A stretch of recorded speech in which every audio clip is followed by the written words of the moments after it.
Microtransactions have been in video games since 2006, first starting on the Xbox 360 for The Elder Scrolls 4 for horse armor that cost $2.50. This would then be the gateway for companies to try and get every nickel and dime out your pocket. This would then become a trend and start slapping price tags on things that should be included when you purchase a game. This leads companies to selling virtual skins for characters, guns, loot boxes, even in-game advantages with a price tag on the front. There are plenty of games that slap a price tag on many things that you shouldn't necessarily pay for. Today I'm going to talk about games and companies that have a ton of microtransactions. Electronic Arts is a very well-known company that has a ton of iconic video game series that we all know and love. Unfortunately, these games are riddled with expansion packs and in-game credits upon release. Take Battlefield for example. When the game releases, they release season pass, gun skins, and vehicle skins, and a very mediocre game. Now, although the latest Battlefields feel like a cash grab, the worst thing that has come from this franchise was back in 2011, the former CEO pitched to the board that they should charge $1 a reload and proceeds to say, "We're not gouging, but we're charging." Are we dead serious here? Do I think this is a great idea? Sort of. Would it work? Hell no. I'm sure that the moment that this hits any game, they lose all their player base in a heartbeat, and it will probably lead to the downfall of EA. The fact that this was even mentioned showed the type of people that are within EA, but good thing he left because most likely he would have run EA into the ground because of his greed. Activision Blizzard is a joint company between Activision Publishing and Blizzard Entertainment, and they are another bigwig in this whole microtransaction thing. Let's talk about one of the games made by them that wasn't as affected by this. Overwatch. Overwatch 1 more specifically, we'll get to its counterpart later. Overwatch had a loot box system that allowed you to purchase them, but you did not need to because you can obtain them through leveling up and playing arcade daily. When you open up your loot boxes enough times, you can obtain dupes, where you get credits that you can use to buy the new skins that they release. And this was a solid system and worked very well for everyone and catered to people who didn't want to spend more money than the game itself. Everything was good, until Overwatch 2 came to life. Overwatch 2 is Overwatch with the 2 slapped onto it, mainly because there's no difference between the games and, other than the fact that the game requires you to enter your credit card to obtain a new skin, but at least you get a story mode, right? Yeah, they also canceled the whole reason why this game had a 2 on it, but at least the game is free. When Overwatch swapped to Overwatch 2, it was a great excuse to add a price tag on the skins in game and charge you $53 for a mythic skin in a first-person shooter game, which you have to obtain by either buying the battle pass or pay the $53 for only level 1, and you need a total of 80 mythic prisms to get the full set. The battle pass now, which thanks to a certain company, has become the trend for any game that comes out that is live service, but the thing is, most of them pay for themselves, and Overwatch on the other hand doesn't even come close to doing so. It only gives you 600 credits and the battle pass costs 1,000. I think it's one of the most terrible practices in video games. And on top of that, they bloat it up with a bunch of junk, and then they give you a skin that's alright at best, but Overwatch 2 isn't the worst. Oh no.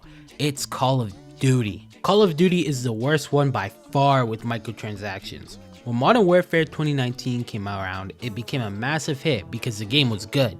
A good Call of Duty was rare nowadays, but with this game coming out, it also brought a storm with it. The bundles came in the shop with gun, operator, and vehicle skins that glow up and shoot light bullets, and have cool animations for the executions and guns, and the more the years went on, the crazier it got, but so did the price. Now, can I mention that these are cosmetics?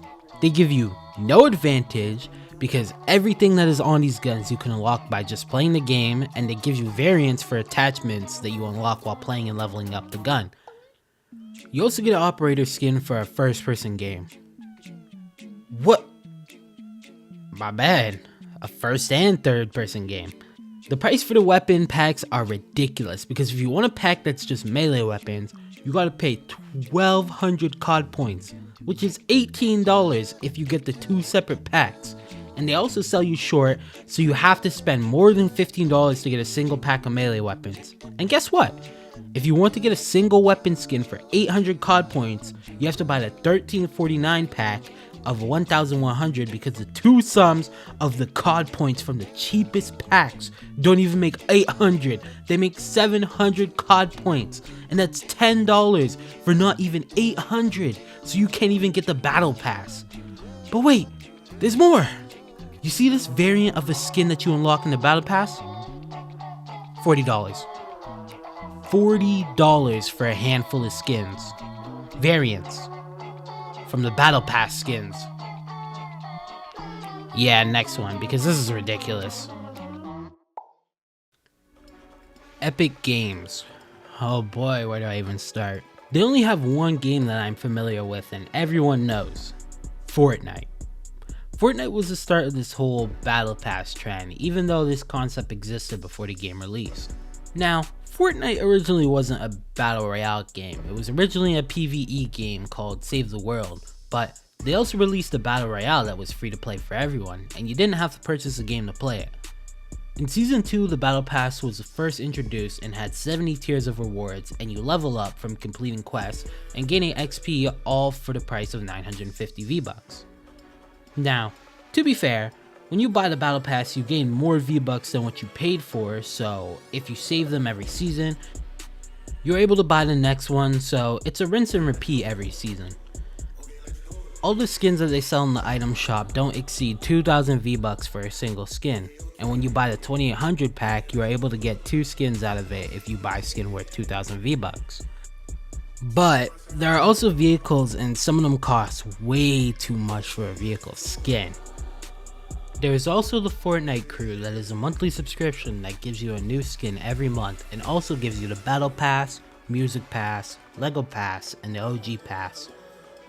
But when you cancel the subscription and the next month comes, you can no longer progress any of these passes. Now, I'm going to be honest, I've spent an unhealthy amount of money on this game, around $600 from when I first got my computer, and that's not including how much I spent on PS4. I still play it to this day whether the season sucks or not, but man, it's a third-person game with great skin designs, and I know it sounds like favoritism, and that's because it is. I like Fortnite. It's honestly one of my top 5 games of all time. There are plenty of games out there that are solely out there just to get every dollar out of you. Almost every new live service game comes out with a battle pass, and to be honest, there's nothing wrong with a battle pass as long as you give them the proper amount to buy a battle pass again. If you're charging $15 every 3 to 4 months, which then I don't think it's okay at all. But with the gaming industry growing and even price increases happening, they are bound to try and get more money out of you. And even some solo player games will try and make you buy coins in a solo game. Yeah, never made sense to me. There is one giant that I didn't talk about who actually deserves a whole other video. Roblox. We'll get to that another time. Anyways, thanks for watching everyone. Remember to like this video and subscribe. It really motivates me to make more videos. I'll see y'all later.